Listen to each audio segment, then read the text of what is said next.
파라다이스 시티는 아트와 엔터테인먼트가 만나는 아트테인먼트 리조트를 지향합니다.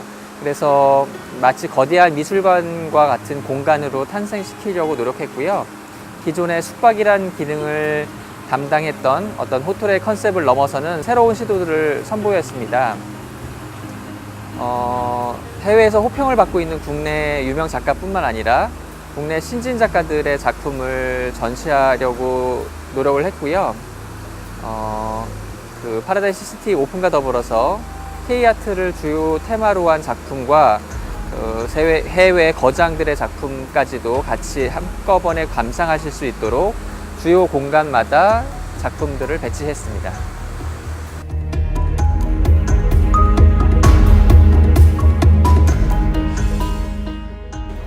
이 작품은 데미안 허스티의 골든 레전드라는 작품인데요.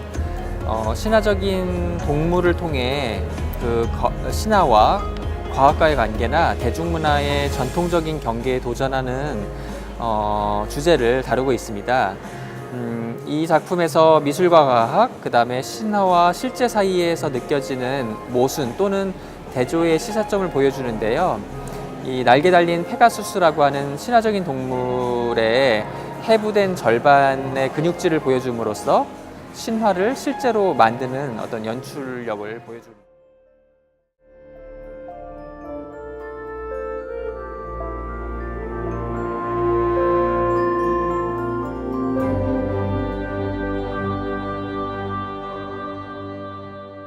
쿠사마 야요이의 그레이트 자이언틱 펌킨입니다. 동일한 요소나 문양을 반복, 직접, 증식, 확산시켜 자신의 편집증을 그대로 연결한 작업이고요. 정신질환적인 편집과 환각증에서 작가를 해방시키는 수단이었다고 합니다. 이 물방울 무늬가 가득한 호박은 이 쿠사마 야요이의 대표작인데요. 이 호박 시리즈는 1994년도 나오시마에서의 공공미술 설치 작품을 시작으로 현재 다양한 곳에 자리 잡고 있습니다. 작가는 못생김의 이미지를 가진 호박을 야성적이고 유머러스한 매력으로 마음속에 시적인 평화를 가져다주는 매개체로 표현했습니다.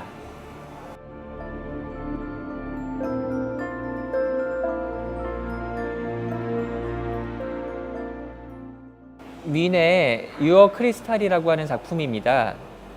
절대미의 결정체인 다이아몬드 형상을 작은 크리스탈 모듈에 구현한 작품이고요. 일정 시간에 움직여서 다이아몬드의 구조가 해체되었다가 조합되는 것을 반복하는데 각 층에서 각기 다른 이미지로 감상이 가능하고 재미있는 볼거리를 만들어냅니다. 총 6,200개의 크리스탈이 호텔 내부 주변의 다양한 광원을 다채로운 빛으로 반사해 오로라와 같은 빛의 효과를 극대화하면서 화려함을 더한 작품입니다.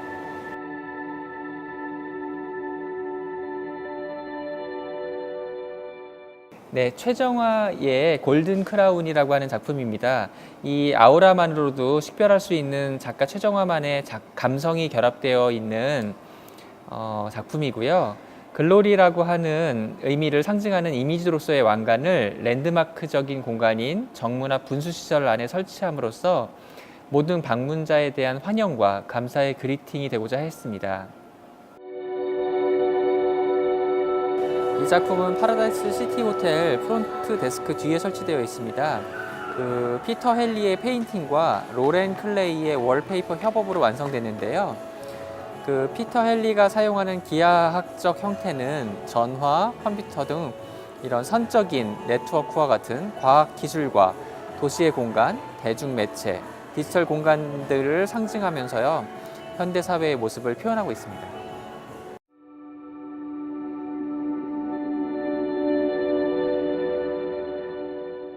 루돌프 스팅겔의 언타이틀드, 제목이 없는 무제의 작품인데요. 예술작품의 생산 방식과 과정의 의미를 고찰한 작품입니다. 문화유산, 작품의 제작 방법, 작가에 대한 신화에 도전하는 작품입니다. 기존의 회화 제작 방식과 다른 새로운 방식을 적용하는데요. 캔버스 위에 바탕을 두껍게 칠하고 그 위에 거즈를 놓고 스프레이 건으로 은색 물감을 뿌린 뒤 거즈를 제거하는 방법으로 제작되었습니다. 이 거즈로 인해서 풍부한 텍스처를 가지게 되었고요.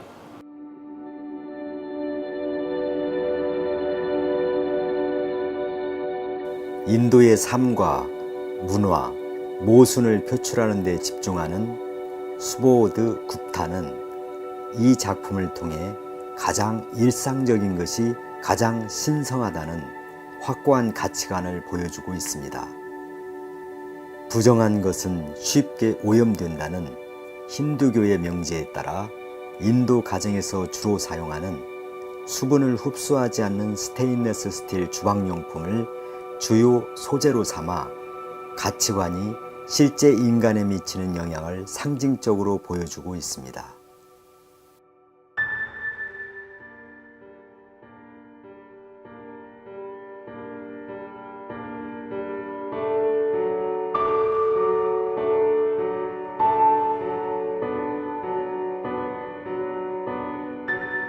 오수환의 작품은 밝은 색의 바탕 위에 짙은 색의 필선이 서로 대비되어 화면에 자유롭고 역동적인 느낌을 주는 것이 특징입니다.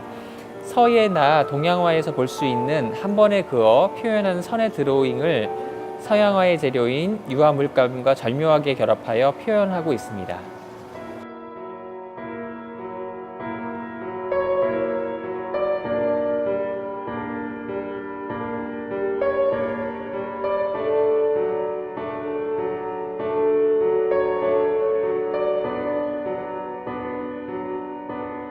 띵이의 그 무제 작품이고요. 중국 현대미술은 사회주의의 영향으로 주로 인물 위주의 구상화가 주를 이루고 있는데요.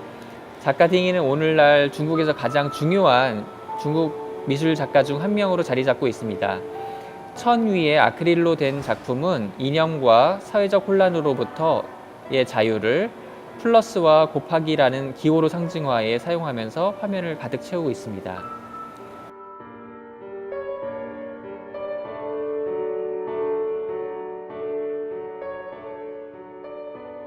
알렉산드로 맨디니의 파라다이스 프루스트라고 합니다. 세계 최대 사이즈를 자랑하고 있고요. 파라다이스 시티를 위해 제작된 작품으로 한국의 전통 조각보 모티브에 착안해 디자인되었습니다. 이 맨디니는 이 작품에서 파라다이스 시티에 담고자 하는 어떤 기쁨과 행복의 의미를 자신의 대표적인 프루스트 의자를 통해 생동감 있게 완성해내고 있습니다. 로버트 라우젠버그의 컨티넨탈 스플래시라고 하는 작품입니다. 이 작품은 철이나 알루미늄 같은 금속 위의 이미지를 표현하는 실험적인 시리즈인 어번 버번스에 속하는 중요한 작품입니다. 주변에서 흔하게 볼 수 있는 사진을 실크 스크린으로 옮긴 기법이고요. 작가가 초기에서 해오운 그 콜라주의 연장선상에 있습니다. 그는 추상 표현주의의 팝아트로 넘어가는 시점에 미술사적으로 중요한 의미의 작가인데요. 1960년대 이후 서구 현대미술사에 큰 영향을 주었습니다. 기모드의 계곡이고요. 자연을 모티브로 삼아 생명 그 자체를 탐구하고 먹의 농담으로 커다란 길을 이루려는 작가의 노력이 그대로 담겨져 있습니다. 작가는 오랜 시간 묵의 어둠과 기품을 향해 꾸준히 탐구하고 있는데요. 그는 이 작품에서 일필휘지로 긋는 먹을 통해 전통적 수묵을 과감한 형상으로 풀어나가고 있습니다.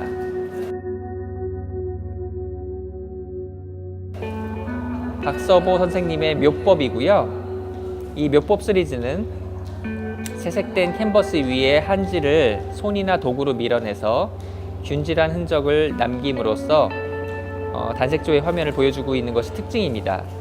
반복적인 행위의 과정과 결과를 화폭에 담아내는 이런 수행은 자기 성찰적인 의미가 담겨져 있습니다. 그림을 그리는 행위에 호흡만 남기는 신체와 정신의 수련을 통해 무의자연의 상태를 이루는 것, 그 즉 행위를 통해 사유의 경지에 다다른 것을 나타내고 있습니다.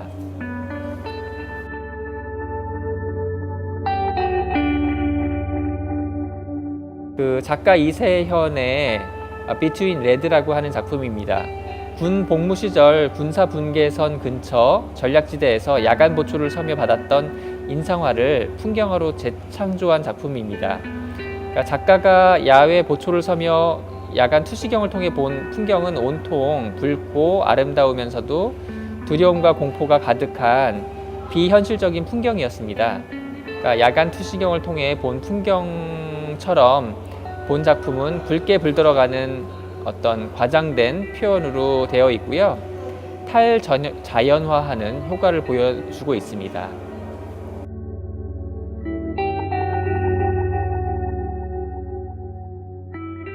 하우메 플란자의 안나비 블루라고 하는 작품입니다.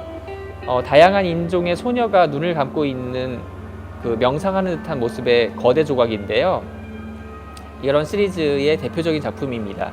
작가는 시카고 밀레니엄 파크에 설치한 크라운 분수라고 하는 대표적인 공공미술 작가이기도 하고요.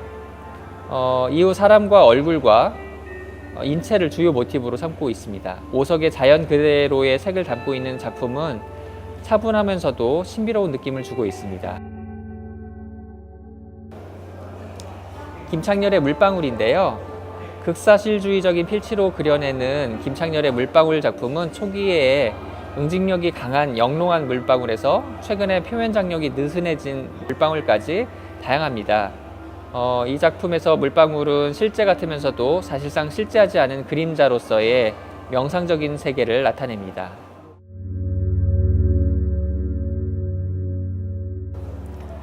네, 말 그대로 로버트 인디애나의 러브라고 하는 일러스트 기반 텍스트처럼 보이는 작품입니다.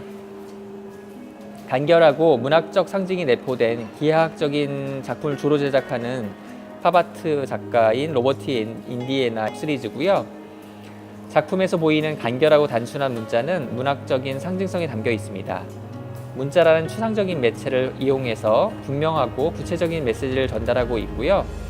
붉은색의 강렬함과 골드의 고급스러움이 서로 대조를 이루면서 보는 이에게 얼마나 강력한 영향을 주는지 잘 보여줍니다.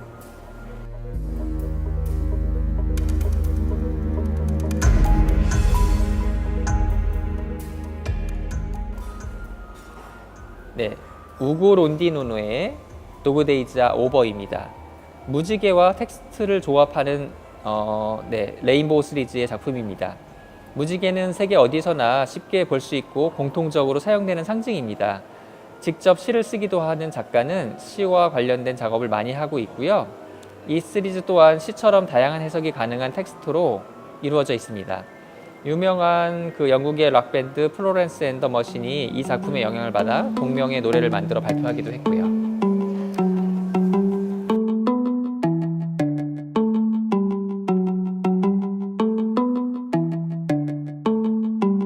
게오르그 바젤리치의 그 이브닝 벨스라고 하는 작품입니다. 그 관습에 대한 저항의 의미로 그린 거꾸로 된 그림으로 잘 알려져 있는 작가인데요. 비교적 최근에 제작된 이 작품에서 보이는 모티브인 다리와 발은 작품 활동 초기에 작가가 자주 다뤄왔던 것으로 상징적인 자화상이기도 합니다. 이 시리즈의 작품 제목은 모두 노래 제목에서 따온 것인데 이 작품의 제목은 안톤 권터의 이브닝 벨스로 광산에서 즐겨 부르던 포크송입니다.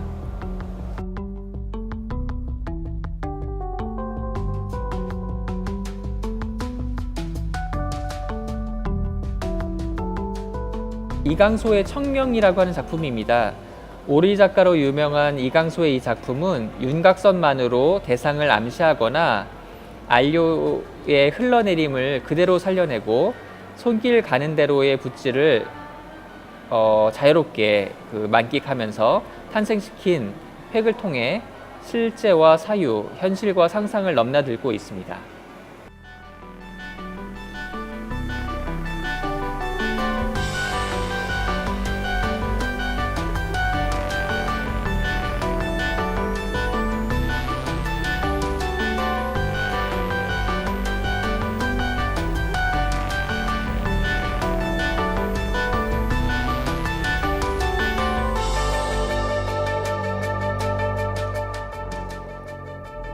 유튜브와 네이버에서 아트원 채널을 구독해주세요. 아트원 TV의 다양한 영상들을 만나볼 수 있습니다.